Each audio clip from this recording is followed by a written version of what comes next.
माना भाई वीरेंद्र जो उनके विधायक, उन्होंने यहाँ तक कहा कि अब बैलेट से चुनाव कराया जाने। चलिए, दिमाग खराब हो गया है सब। बेचारा ईवीएम भी रो रहा है कि कहां इन नेता लोग के चक्कर में पड़ गए। ईवीएम में कोई एक वोट की गड़बड़ी कर सकता है क्या? किसी के है हिमाकत?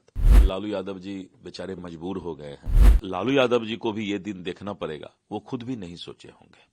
बिहार में चुनाव के नतीजों के बाद भाई वीरेंद्र ने वोट चोरी और ईवीएम हैक का बड़ा आरोप लगाया है और कहा है कि सत्ता पक्ष ने वोट चोरी करके इतनी प्रचंड जीत हासिल की है। अब इसके जवाब में दिलीप जायसवाल ने भाई वीरेंद्र को, जो कि तेजस्वी यादव के खासम खास नेता है, उनको खूब सुनाया है और दिलीप जायसवाल ने सीधा कह दिया है, भाई वीरेंद्र तो बुड़बक है, उसको कुछ समझ में कहां आता है।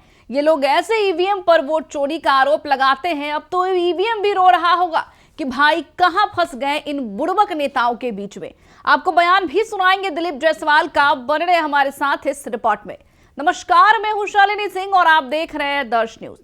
बिहार विधानसभा चुनाव के नतीजों के बाद आरजेडी की बड़ी बैठक हुई है और कहा जा रहा था कि तेजस्वी यादव नेता प्रतिपक्ष बनने को तैयार नहीं थे, उन्हें मनाया गया है। इसके बाद उन्होंने नेता प्रतिपक्ष के रूप में पदवी हासिल करने को हामी भरी है, जिसके बाद भाई वीरेंद्र ने सत्ता पक्ष पर बड़ा आरोप लगाया था, जिसका जवाब दिलीप जायसवाल ने खूब दिया है और भाई वीरेंद्र को जमकर सुनाया है। आइए सबसे पहले आपको बयान सुनाते हैं किस तरीके से दिलीप जायसवाल ने भाई वीरेंद्र को सुनाया है। ये तो उनके दल का अपना मामला है और जनता सब देख रही है कि विपक्ष के रूप में जब तक वो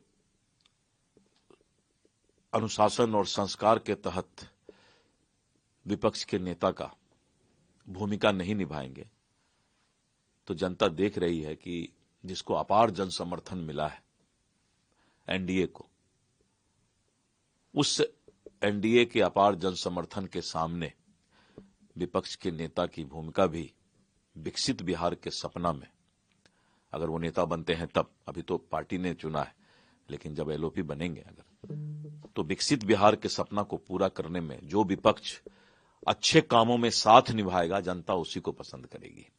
सिर्फ विरोध करना विपक्ष का काम नहीं है।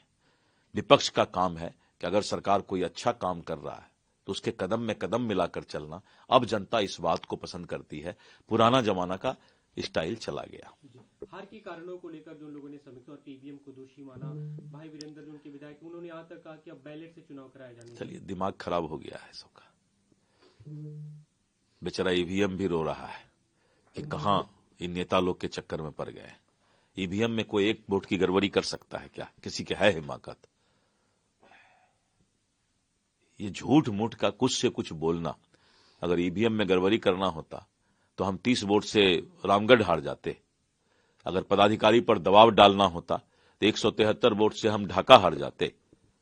200 वोट से कम जो है 3-4 सीट हम हारे हैं। चनपटिया हारे, गो हारे, 30 वोट से रामगढ़ हारे, 173 वोट से हम ढाका हारे, 200 वोट से हम फारबिसगंज हारे। क्या ये लोग बात करते हैं? थोड़ा भी शर्म नहीं है? जनता सब समझ रही है। जो जनता अपार मतदाता ने अपार समर्थन दिया, आप उसका ये कर रहे हैं, अपमान करने का प्रयास करते हैं। लालू यादव ने पहली बार मीटिंग में उन्होंने अपने कार्यकर्ताओं को कहा कि पार्टी के इंटरनल ध्यान न दें, आप पार्टी के। देखिए, लालू यादव जी बेचारे मजबूर हो गए हैं और लालू यादव जी को भी ये दिन देखना पड़ेगा, वो खुद भी नहीं सोचे होंगे। एक अंतिम सवाल, कल रामनाथ गोयनका अपने कॉन्क्लेव में प्रधानमंत्री गए थे, उन्होंने बिहार का जिक्र करते हुए कहा जो पार्टियां विकास के रास्ते पे चलती है, जनता उसी का साथ देती है। अब जमाना वही आ गया। अब पूरे देश में एक ट्रेंड आ रहा है राजनीति में कि जात धर्म से ऊपर विकास को लोग पसंद कर रहे हैं और बिहार ने इसका नमूना दिया है। इसीलिए विकास ही अब देश का मुद्दा होगा। तो सुना आपने, एक तरफ जहां भाई वीरेंद्र को दिलीप जायसवाल ने सुनाया है, तो दूसरी तरफ उन्होंने लालू प्रसाद यादव को लेकर भी कह दिया है कि शायद लालू यादव ने भी ये नहीं सोचा होगा कि उन्हें ये दिन देखना पड़ेगा जो दिन उन्हें उनके खुद के बच्चों ने दिखाया है। बहरहाल इस खबर में इतना ही। बन रहे हमारे साथ और देखते रहें दर्श न्यूज।